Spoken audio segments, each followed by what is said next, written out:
Students and anybody else who happens to be watching this video, here I am in one of the nicest recording studios I've ever worked in. I've been writing in here for the past 2 days, so I'm just going to spin around so you can see it. Really comfy, air conditioned, all the kit.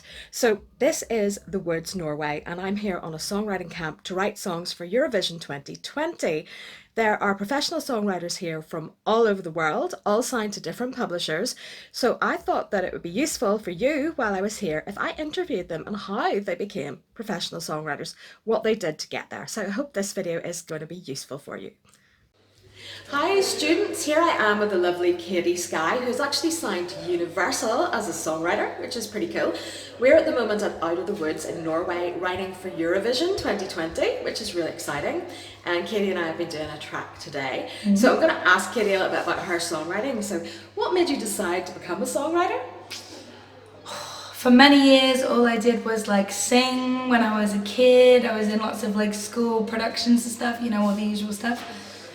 For me, the turning point was when I wanted to be able to put my own message in my own songs. And you can't do that as an artist unless you write your own songs. Yeah. And to write your own songs, you need to get good at songwriting. So that's what really pushed me, because I felt like I had a message as an artist, and you want to get that message out in the form of a song. Excellent. So what are some of the things that you did that got you to the point where you could be signed to a major label's publishing division? I had a lot of learning to do. A lot of songs had to be written. For me to hone my skill and my craft and learn what I was good at. I would say personally, even now, I'm much better at melodies than lyrics, so I'm getting better at lyrics. Oh, you're good at lyrics. But some of the things were collaboration, writing with other writers who are better than you as well. Making yourself feel a little bit uncomfortable and challenged is really good. It's really positive. It's actually the only way you can grow as a songwriter. Yeah. To be challenged and to be pushed out of your comfort zone, to write with different people who have different perspectives than you on melody and lyrics. So collaboration was a big one, I would say, for me. And in new experiences, I would say traveling brings a lot of inspiration. To be able to write songs, you need lots of good subject matters, lots of subjects to write about, and if you are going places and experiencing new things, then you will feel inspired. I've got just one short question I want to ask. Was it really co-writing that got you to the attention of Universal? Because you've been writing with writers that they were familiar with. Is that kind of business-wise? Business-wise, yeah, it makes a lot more sense, because you can only ever send it to the people in your little contact pool. Yeah. Whereas if you write with other writers, then they all have a little contact pool. And then that song that you've written in that one day could go around 4 different contact pools and be sent eventually to the right person, who will then either hear your voice or listen to how you write, and they think she's got something. And so it goes further than you can get it yourself. When you collaborate, you have other pools of contacts, as it were. So yeah, I agree. Excellent. So yeah, she definitely does have something, by the way. So check out Kitty. Hi students, I'm here with Louisa. Louisa, do you want to pronounce your surname? Because my German is... Oh yeah, Louisa Bücheler. And Louisa is... You're going to be releasing your first single soon, and she's signed as a songwriter to Golden Gate. Yeah, Napelsongs Golden Gate. Exactly. So she writes some great stuff. We're here at the moment at Out of the Woods in Norway writing for Eurovision 2020, which has been real fun. So I'm going to ask Louisa, what made you decide to become a musician? Well, for me, I was always a singer, and I felt it like kind of a relief and a therapy to write songs and to sing all day. And I had the feeling I have to tell my own stories, and this is why I became a songwriter. Okay, so you wrote stories, get your own message out there. That's something that a lot of songwriters say. So what will you say it was that you did that got you signed, basically? How did you get where you are now? Well, basically, I would say I just did everything I could to be recognized in some way, as a singer, as a writer, or whatever. I met so many people. I went everywhere. I flew to Berlin from Cologne, which is not so close in Germany, and just met random people. And then one day I met a guy called Tobias, and he signed me to my first publishing deal. So Networking and getting yourself out there. Yeah. Important message. that's it. Just like work, do what you love, and let people know what you do. Like especially like through social media, through everything. Like I did YouTube, I did live stuff, I did writing, I did everything I could to be recognizable. I'm going to put some links to Louisa's social media with this video so people can like follow your example of what you did. Thank you. Thank you so much, Louisa. That's really helpful. And we're just having lunch at the moment and we have to get back into the studio. Okay. Thank you. Bye. I'm here with the lovely Aidan O'Connor, Yeah. who is an Irish songwriter like myself. He's had about 30 songs associated with About that, Eurovision, which is quite amazing. So I'm going to ask you, Aidan, what made you decide to get involved in music? I think what made me decide to get involved in music is speaking my truth and speaking what I want to get across to people. And it's very unusual and very rare for songwriters to have that opportunity. Like all of us want to tell our story, but to be involved in songs and to just say, this is what I feel, whether it's good or bad, just get out there and say it, don't be afraid. It made me think, this is the avenue that I want to go down.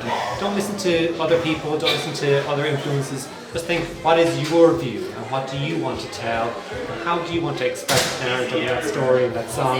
And just don't be afraid. But also, you know, it takes a dark side, but it takes a fun side.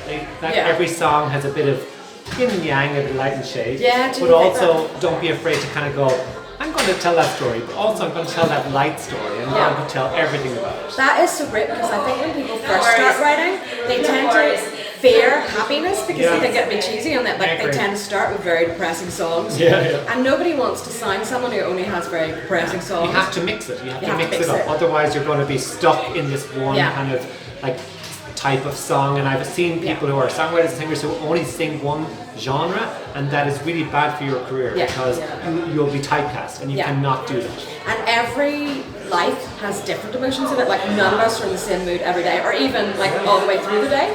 So what is it you think, you know, has got you to the point that you're at where, you know, people want to work with you and artists are like messaging you, asking you for songs? Like what do you think got you there? I think a lot of people will say networking, but for me, a lot of it is personality. I think if you don't have a Here's Sindra to join in. Hello, Sindra. If you don't have personality, if you can't connect with people, and if you can't mix with a group of people you've never met before at these kind of camps or elsewhere, then that's a drawback. You have to throw yourself in. You might be scared, but you have to just throw yourself in and go, I'm going to do my best.